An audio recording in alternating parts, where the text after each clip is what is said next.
What you need to know to become a manager and a player in the TZLC. You don't need to suit up, but you do need to assume responsibility. You're allowed to contact Cassandra through email and a telephone regarding club matters. Too old for you? Alright, a mobile phone. It's imperative that all methods of correspondence with any member of the TZLC must be respectful and humble. It should not look as if a baby has fiddled around with a PC, laptop or phone. A balance sheet is the most important document in your life once you become a manager of a club. Don't worry, everything is online. The balance sheet will be sent to you before the start of the season. In it, you will see the current state of the club regarding finances, and there will be a section in the balance sheet specifically addressing ways and means of how you can make some extra money for the club. You can purchase a large screen display for your stadium so that you can sell tickets for your away matches.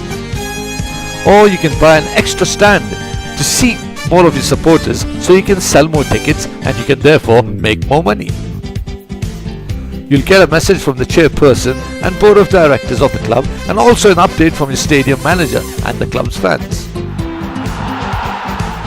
And there's lots more you can do to make your club top of the pile, but you'll need to be a manager to find out, as the balance sheet is always private and confidential. Only the manager is permitted to use the balance sheet. It's always wise to keep in touch with them on a regular basis, especially after they've written to you. Dear honey buns, la la la la la la la la la, toodaloo. It's wiser to keep things formal and to the point. To respond to your chairperson and etc., you're supposed to write an email addressed to them. The message to each should be clearly defined. Once the email is received, it will be added to the balance sheet. You're not allowed to edit the balance sheet. It's obvious why, isn't it? You're human after all.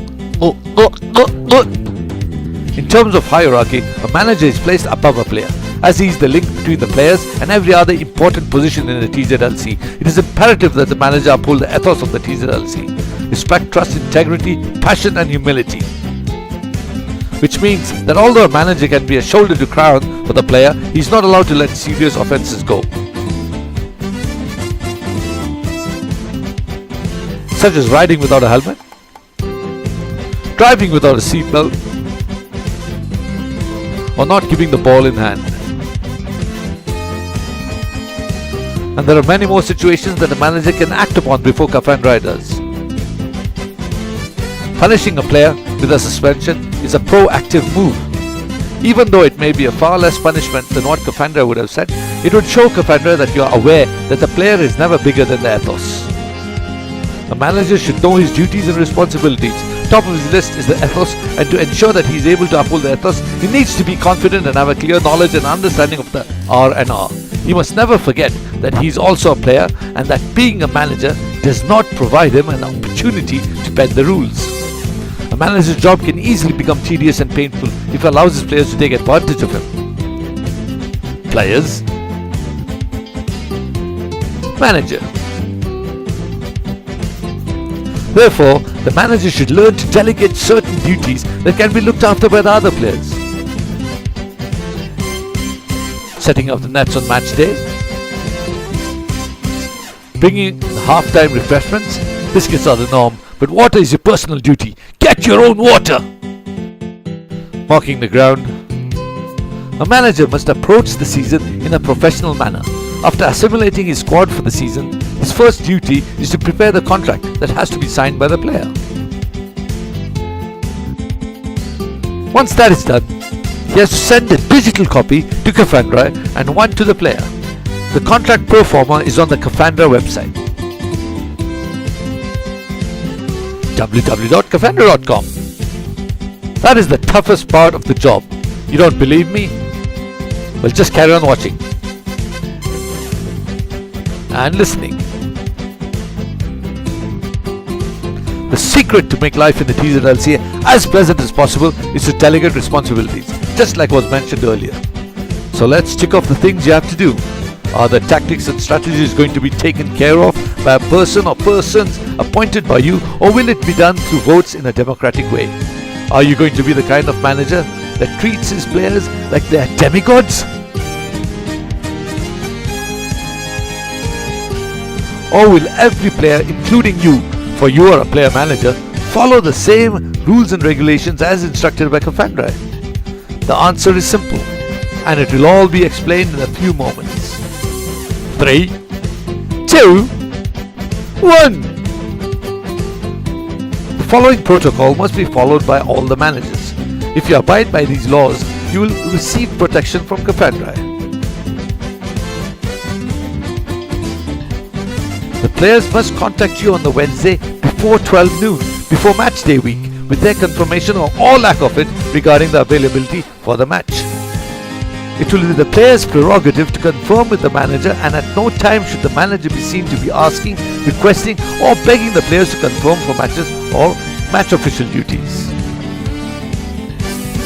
Match? What match? We have a match? The schedule's been out for 4 months before the season started.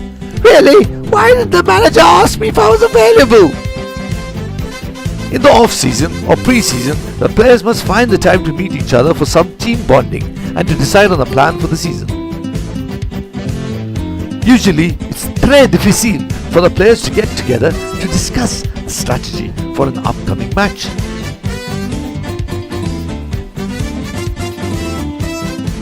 If this is the case, then the manager must send a message or email or whatever correspondence his teammates are using on Thursday prior to the week of the match or matches and start a discussion on the formation, strategy, loans to be taken, and etc. This needs to be done democratically, and the manager will be the moderator. No worries, everything will be okay. If the players still can't come to a conclusion after a preset time has been crossed, then the manager will use his power to take the final call.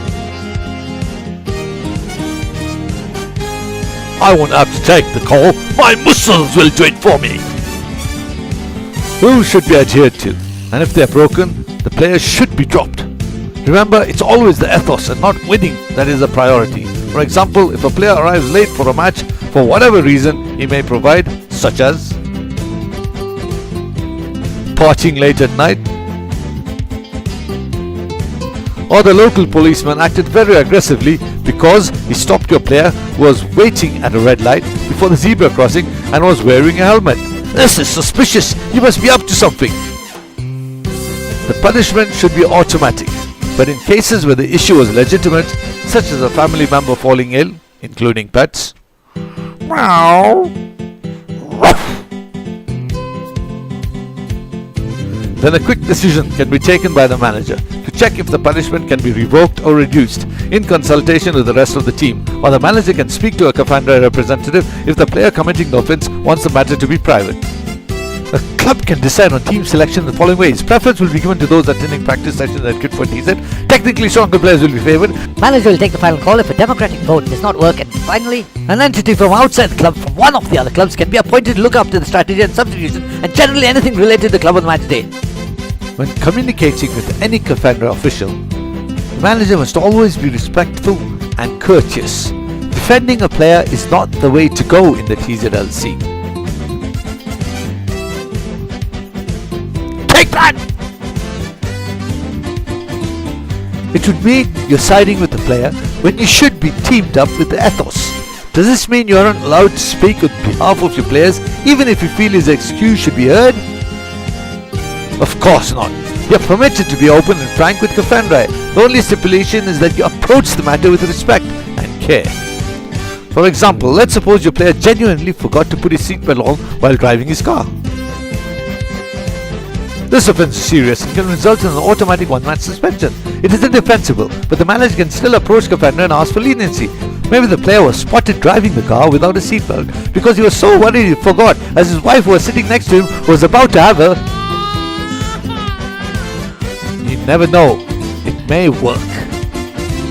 Best policy if one of your players is aired, or if you yourself has done something dodgy, is to approach Cassandra with an apology. You must remember that it's safer if you admit to whatever offence you've committed instead of someone else telling on you.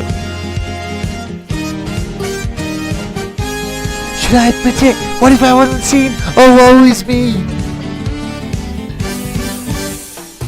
Mom! Teacher! We know who peed in the pot plant!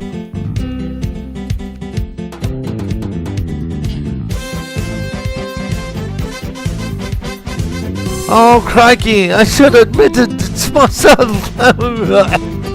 You must set the ticket prices for your home matches when you send in your preview. The breakdown is in the balance sheet. You can even ask the stadium manager to keep the prices constant for the rest of the season unless a change needs to be made. And don't forget to ask the home club manager whenever you are playing away to send you the number of seats the club is providing for the away fans. It's up to you to set the price your away fans will pay. The ticket prices are meant for your fans and your stadium manager. Tickets are sold in the virtual world. This is based on the club's performance during the pre-season and during the season. So if you're playing well, more fans will come to watch and your club will make more money, depending of course if you have set the ticket prices at an affordable rate. The Finder computer will do all the calculations and send the info to the manager via the balance sheet. It's necessary to provide tickets to the away club. 20% is the fixed percentage. To avoid the possibility of fan violence, it's imperative that you separate the home fans from the away fans. A separate email was sent to the away club specifying the seats allotted. The away club manager will then send an email to Commander clearly stating the number of seats made available by the home club and also the cost of the tickets. Club expenses are high and there are a number of ways to keep the bank balance positive. How to make money? Selling tickets is what we have already discussed, and if you have been paying attention, there was something mentioned earlier in this video. There are also a number of 2D and 3D computer games and other games that Commander has created so that players can get involved to earn some extra cash for the club. Powerman! Clubs also receive a fixed payment when the players attend matches as match officials, such as ball boys, the video cameraman, the stats reporter, and a referee. There may be other jobs added to this list at any time during the season. But every member needs to know that fines awarded by Commander will far outweigh the amount of income a club can generate. Oh, cobblers! This is because of the zero tolerance policy and human tendency, according to our ace psychologists at Commander. Example of ace psychologist at Commander. Humans tend to take advantage of any type of situation if they can benefit from it.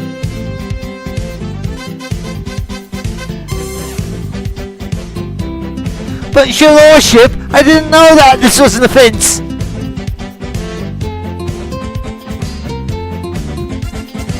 Right, I'll look the other way this time. Make sure you don't do it again. What should have happened is,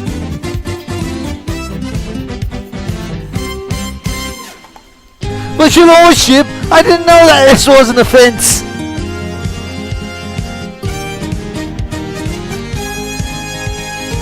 If you're a member, you should be aware of the rules. You will be punished. Clubs need this financial system in place, otherwise the buying and selling of players wouldn't work.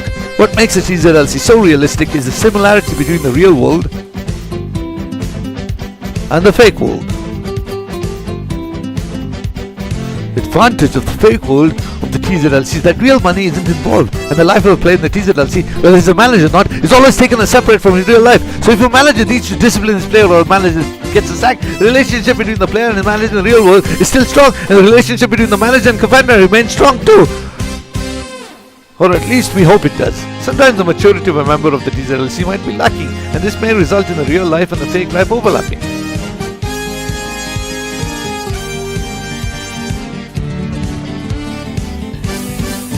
The important factor in this equation will always be the relationship between the player and the manager.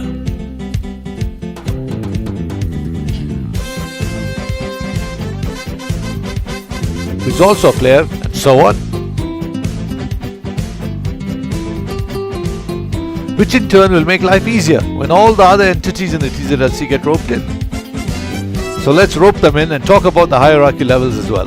Top of the pile is Commander, followed by the chairperson and board of directors at each club. Then comes the heads of the organizations. All the way near the bottom of the heap is the manager, and right there at the bottom where the sewage is stored are the players. Shock? Well, maybe in picture form it will be easier to understand. That's the chairperson. Board of directors look a bit young, don't they? Then come the heads, then of course the manager, and then the player, right at the bottom. Yes, there is zero player power in the TZLC. Zero! When you are getting to play in a safe and friendly environment, isn't that enough? Finally, just so that you players won't feel that we left you out, here's a quick summary of your duties and responsibilities. Always be respectful and act with humility when off and on the pitch. Whenever you reach the ground on match day or at a practice session, greet everyone politely. Do the same when you leave the ground. In any TZLC related event, ensure that the proper protocol is made clear before beginning a conversation. Sending a preview and review of the match is the manager's responsibility, but he can delegate this job to any of the players. The pro forma is uploaded on the website. Submissions to Cassandra must always be respectful. Behavior. In the TZLC, a manager must never approach his teammates in an authoritative manner. It must never be I this or me that. It must always be we should or we could. If you need to get your personal point across, you should say, I think or I feel if we use a 4-3-3 formation with these players playing here and there, then I actually think it may work.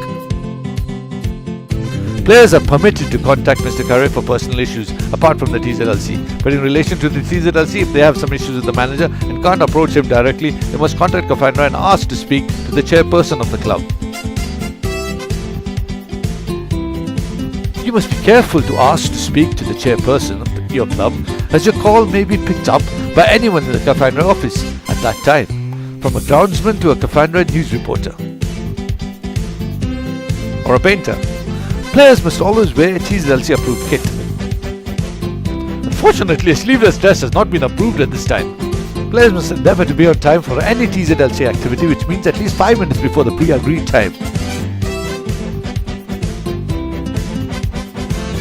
4 minutes to 9.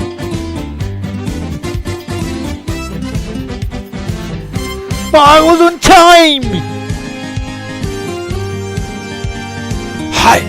Ninja rules state that even 1 minute past the fixed time means harakiri or death by knifeu! In the TZLC, a player is not forced to play, he wants to play. In the real world, most of the time it's money that makes you play. So if you don't want to play, just say so and voila! You can make some magic and disappear. There are many that can take your place, or we'd rather stop playing than deal with an ego. We suggest you go through the TZLC Handy Handbook. Go through the rules and regulations carefully. You must be aware of all the rules and regulations for all kinds of reasons. Apart from making you into a better player, you will realize how much effort goes into TZLC and therefore spend zero time cribbing. A quick glance, players and members, use of any electronic device on any TZLC event is prohibited unless approved by the Cassandra. Partaking of alcohol is prohibited the day before and on match day. Smoking at any TZLC event is prohibited. It is compulsory that the club send a preview and review of the match by 4 p.m. on the same day of the match, pro forma on the website. It is compulsory that the player playing on loan send a detailed review of how he felt playing on loan and how different similar it was to his own club. It's compulsory for every IMO except the PV to send a review. VCMs, SR and reps should cover their views and incidents related to their job. A review of the match is not needed, as the clubs will take care of that. Assuming that an apology is enough is wrong. One should never assume anything when approaching Cassandra. If the apology is accompanied by a request, the chances that your pleas will be heard are stronger. This video briefly covered most of the possible situations you may face as a manager, as a player manager, and as a player in the TZLC. We hope it provided a lot of insight into the job profiles of the player and manager and helped calm a few nerves. As long as you do your duties diligently, whether it be as a match official, or as a manager, or as a player, if you keep the ethos of the TZLC at the forefront of all laws, you should end up enjoying yourselves and making a heap of new friends. In fact, we call it the TZLC family. Thank you for watching.